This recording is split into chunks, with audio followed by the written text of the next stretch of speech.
بسم اللہ الرحمن الرحیم۔ تو آج اللہ تعالیٰ کا جو ہم نام پڑھیں گے وہ ہے القوی۔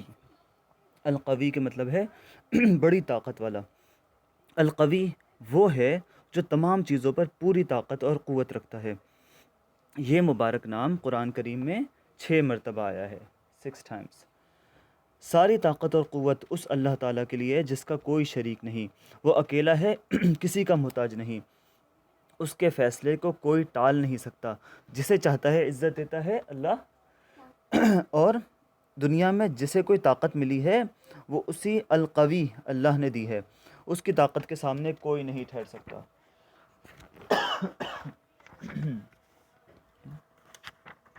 القوی کے بعد اللہ تعالیٰ کا ایک اور نام ہے المتین۔ المتین کا مطلب ہے شدید قوت والا۔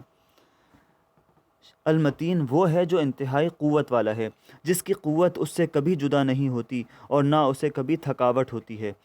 اور المتین اللہ تعالیٰ کا نام قرآن مجید میں صرف 1 مرتبہ آیا ہے۔ اچھا، اب کہانی سنو۔ کہانی کا عنوان ہے آندھی۔ نام کہانی کا آندھی ہے۔ عمان ایک ملک ہے جس کی ایک بستی عبر ہے۔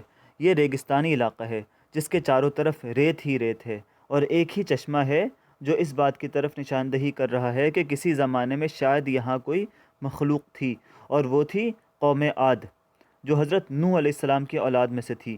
یہ لوگ حضرت عیسیٰ بن مریم علیہ السلام سے تقریباً 2000 سال پہلے دنیا میں موجود تھے، اور قرآن کریم میں ان کا تذکرہ اسی نام سے کیا گیا ہے، عاد کے نام سے۔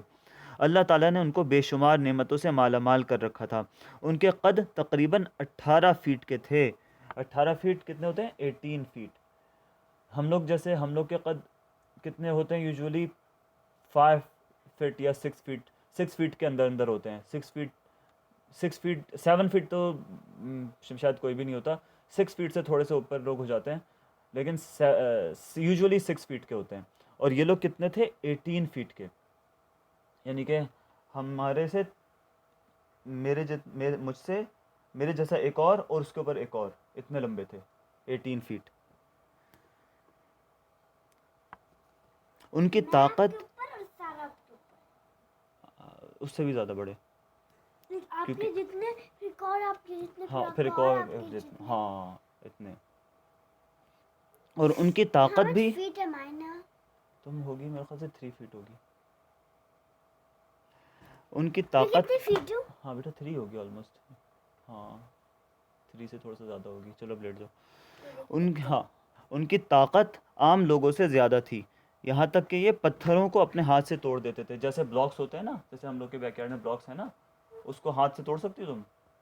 نہیں نا، میں بھی نہیں توڑ سکتا۔ یہ لوگ توڑ دیتے تھے ہاتھ سے، ہاں۔ پہاڑ سے بھی پتھر توڑ لیتے تھے یہ لوگ۔ پہاڑوں کو تراشتے تھے، پہاڑوں کو کاٹتے تھے۔ پتہ نہیں ان لوگ کی چھری کیسی ہوتی تھی، کس چیز سے کاٹتے تھے مجھے نہیں پتا، لیکن پہاڑوں کو کاٹتے تھے، پہاڑوں کو کاٹ کے گھر بناتے تھے۔ اتنے مضبوط ان لوگ کے ہاتھ ہوتے تھے، اور ان کے اوزار ہوتے تھے، جو بھی انسٹرومنٹس یہ لوگ یوز کرتے تھے پہاڑوں کو کاٹنے کے لیے، کہ ہاتھ سے ہی کاٹتے ہیں۔ ہاتھ سے تو خیر نہیں کاٹتے ہوں گے، مطلب لیکن ہاتھ سے بھی کسی چیز کو پکڑ کے، جیسے چھری کو بھی پکڑیں گے تو ہاتھ پہ تو زور لگے گا نا، تو اس سے کاٹ کے گھر بناتے تھے۔ ان کے لیے اس بستی میں جہاں وہ لوگ رہتے تھے، ولیج میں، ٹاؤن میں، اس میں بہت سارے چشمے تھے۔ چشمے جیسے اسپرنگ، پانی، واٹر فال وغیرہ ہوتے ہیں نا، پانی، جیسے چھوٹے چھوٹے ریورز وغیرہ، جس سے یہ لوگ خود بھی پانی پیتے تھے اور اپنے جانوروں کو بھی پانی پلاتے تھے۔ اتنی نعمتیں ملنے کے بعد چاہیے تو یہ تھا کہ یہ لوگ اللہ تعالیٰ کی عبادت کرتے، ایک اللہ کی عبادت کرتے، مگر یہ لوگ شرک کرتے، بتوں کی پوجا کرتے، اور آہستہ آہستہ ان میں ظلم، بغض، کینہ، حسد، لڑائی جھگڑے اور چوری، غرض ہر طرح کی برائی عام ہوتی چلی گئی۔ اللہ تعالیٰ نے ان کی ہدایت کے لیے اپنے ایک نبی حضرت ہود علیہ السلام کو ان کی طرف بھیجا، اور ہود علیہ السلام نے ان لوگوں کو ایک اللہ کی طرف بلایا، لیکن انہوں نے اپنی نادانی اور ناسمجھی میں کہا۔ یہ قرآن کریم میں ان کی بات اللہ تعالیٰ نے بتائی ہے کہ قرآن کریم میں سارے پرافٹ بہت بڑے آئیں گے۔ بڑے سے مطلب بڑے لمبے نہیں، ضروری نہیں ہے پروفٹ، ہمیں جس قوم میں بھی، جس نیشن میں بھی کوئی پروفٹ آیا تھا نا تو وہ انہی لوگوں میں سے ہوتا تھا، تو انہی کی طرح ہوتا تھا. اب جیسے ان میں جو پروفٹ آیا حضرت ہود علیہ السلام، تو وہ بھی 18 فٹ کے ہی ہوں گے، 18 فٹ کے. الگ دور کہیں اور سے نبی نہیں آتے تھے کسی قوم میں، کسی نیشن میں جو نبی آتے تھے نا، وہ انہی کے لوگوں میں سے ہوتے تھے، ویسے ہی ہوتے تھے، تاکہ وہ ان کو مانے، تاکہ ان کو جس نیشن میں وہ نبی ہوتے تھے تو نیشن کو آلریڈی ان لوگوں کو پہلے سے پتہ ہوتا تھا کہ یہ کیسے نبی، یہ آدمی کیسے ہیں. ایون کہ وہ جب اگر نبی نہیں بھی بنے ہوتے تھے، نبی بننے سے پہلے بھی وہ لوگ دیکھتے تھے کہ یہ اتنے اچھے آدمی ہیں، نیک آدمی ہیں، سچ بولتے ہیں، جھوٹ نہیں بولتے، لوگوں کی مدد کرتے ہیں، لوگوں کے کام آتے ہیں، اور بہت نائس ہیں. اور تاکہ جب اللہ تعالیٰ ان کو نبی بنائیں تو لوگ ان کو جھوٹا نہیں بول سکیں. کہ اگر ان کو جھوٹا بولیں بھی تو لوگوں کو خود پتہ ہوتا ہے کہ ہم جھوٹا بول تو رہے ہیں لیکن یہ جھوٹے لگتے نہیں ہیں، یہ ہیں سچے، لیکن پھر بھی لوگ بلیو نہیں کرتے تھے بہت سے لوگ.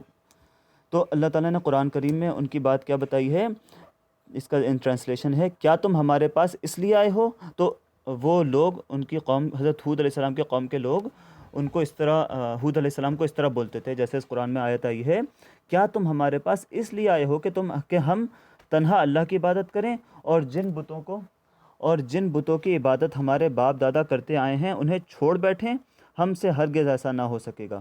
یہ آیت ہے قرآن کریم میں جو آئی ہے، وہ لوگ حضرت ہود علیہ السلام کو بولتے تھے.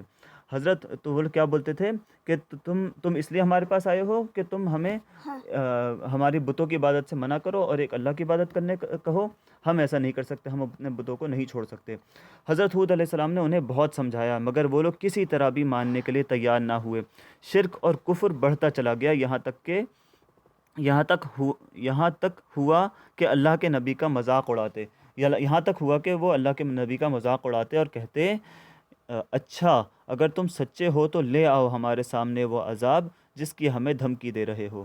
یعنی کہ وہ لوگ یہ تک بولتے تھے نبی کو کہ ہمارے اوپر عذاب لے آؤ، اللہ کا عذاب لے آؤ، اللہ نے جو ہم کو مارنا ہے یا جو بھی ہماری سزا جو ہے، ہماری سزا ہمیں دے دو، اللہ نے جو سزا ہمارے لیے لکھی ہے وہ اللہ سے بولو کہ ہمیں دے دیں. اتنا یہ لوگ جو ہے وہ مذاق اڑاتے تھے نبی کا. پھر اللہ تعالیٰ نے ان کے للکارنے پر، یعنی ان کے عذاب منگانے پر، اپنا پہلا عذاب خشک سالی کا نازل کیا. خشک سالی کہتے ہیں ڈراؤٹ کو، یعنی بارش نہیں ہوتی تھی، پودے نہیں اگتے تھے، پھل نہیں ہوتے تھے، سبزی نہیں ہوتی تھی، کچھ نہیں ہوتا تھا، تو ہر چیز خشک ہو گئی اور وہ پانی کو ترس کر رہ گئے، پانی ختم ہو گیا، یہاں تک کہ کھیت خشک ہو گئے، کھیت جو ہے وہ سارے ہاں سب پودے مر گئے، سب درخت جل گئے، ختم ہو گئے کیونکہ پانی نہیں تھا. پھر یہ لوگ اپنے بتوں کی طرف بھاگے اور پھر اپنے بتوں کی پوجا کرنے لگے، بتوں سے کہنے لگے کہ ہمیں پانی چاہیے، بتوں سے کہنے لگے کہ ان کی خشک سالی دور ہونے کی ہو جائے. لیکن خشک سالی بڑھتی چلی گئی، یہاں تک کہ یہ لوگ خشک پتے کھانے پر مجبور ہو گئے، پودوں کے پتے کھانے لگے. پھر اللہ تعالیٰ نے ان سرکشوں کو اپنی طاقت دکھائی. پہل ان پر ایک بادل کا ٹکڑا آیا تو یہ لوگ سمجھے کہ شاید اب بارش برسنے والی ہے اور یہ لوگ خوشیاں منانے لگے. لیکن اس بادل سے بجائے بارش برسنے کے عذاب آنا شروع ہوا، اور یہ وہ عذاب تھا جس کو انہوں نے خود مانگا تھا. خود بولتے تھے نا کہ ہاں ہم پر عذاب لے آؤ، اللہ کا سزا لے آؤ. تو آہستہ آہستہ تیز ہوا چلی اور ہوا کی تیزی بڑھتی چلی گئی، یہاں تک کہ وہ طوفان کی شکل اختیار کر گیا. بہت تیز ہوا ہو گئی کہ اتنی تیز ہوا ہو گئی کہ لوگوں کو گرانے لگی، ہوا اڑانے لگی. ہوا میں بجلی کسی کڑک جیسی آواز تھی اور بہت زوردار آواز تھی ہوا میں، جیسے بادل گرجتا ہے نا اسی زور کی آواز آتی ہے، تو ہوا میں ایسی آواز تھی.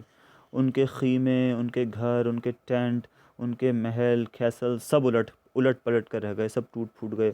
درخت زمین سے اکھڑ گئے، اتنی تیز ہوا تھی کہ درخت بھی زمین سے اکھڑ گئے، ان کے گھر اڑ گئے. اور یہ زبردست طوفان مسلسل 7 راتیں اور 8 دن تک چلتا رہا. یعنی کہ دن میں آیا تو 8 days اور 7 nights تک چلتا رہا، اور اس میں سب کافر ہلاک ہو گئے. صرف وہ لوگ بچے جو حضرت ہود علیہ السلام کے ساتھ تھے. اللہ تعالیٰ نے انہیں پہلے ہی اس بستی سے چلے جانے کا حکم دے دیا تھا. عذاب آنے سے پہلے ہی اللہ تعالیٰ نے حضرت ہود علیہ السلام کو فرما دیا تھا کہ تم اپنے ساتھیوں کو لے کر یہاں سے چلے جاؤ، اب ان پہ عذاب آنے والا ہے.